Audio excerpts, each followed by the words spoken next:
আমি জীবনে দেখিনি একটা রাজ্য উন্নয়ন আটকাতে সুপ্রিম কোর্টে দৌড়ো এবং তার জন্য কোটি কোটি টাকা খরচ হয়। আজকেই সকালে একটা ইউটিউবে বক্তব্য শুনছিলাম, কত টাকা শুধু উকিলের পেছনেই সরকার খরচ করেছে। 20 লক্ষ, 25 লক্ষ, 30 লক্ষ প্রায় দিনই টাকা বেরিয়ে গেছে। আপনার আমার কষ্টের টাকা।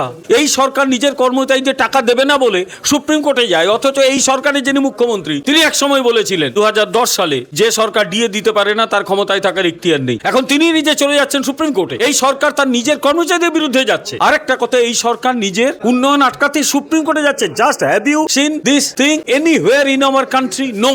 উত্তরপ্রদেশের কথা একটু আগে বললে, উত্তরপ্রদেশে যোগী আদিত্যনাথের আমলে কানপুরে মেট্রো হয়েছে রেকর্ড কম সময়ে। আর এরা একটা ছোট্ট স্ট্রেচ 300 মিটার মতো 2-3 দিন 8 দিন ট্রাফিকটাকে কন্ট্রোল করলেই ওটা তৈরি হয়ে যা করবে না কিছু। মানে আমি জীবনে ভাবতে পারি না কি করে মানুষ, একটা মানুষের যদি ভোট দেয় কি করে দেয় এই দলটাকে ভোট? একদম ভোট দেওয়া উচিত না। এরাই হচ্ছে আসল বাংলা বিরোধী, উন্নয়ন বিরোধী। এরা পশ্চিমবাংলাকে গরুগাড়ির যুগে ফেরত দিতে চায় মনে হয়। আরে ওইটা হলে, ওই স্ট্রেসটা যদি অল্প কয়েকটা থামের ওপর এটা বসে যায় তার মাথায়, রেল লাইন পাতলে একদম দক্ষিণ 24 পরগনার প্রান্ত জায়গা থেকে মানুষ নামবে, কবি সুভাষে নামবে, মেট্রো ধরবে, অতি দ্রুত এয়ারপোর্টে পৌঁছে যেতে পারবে।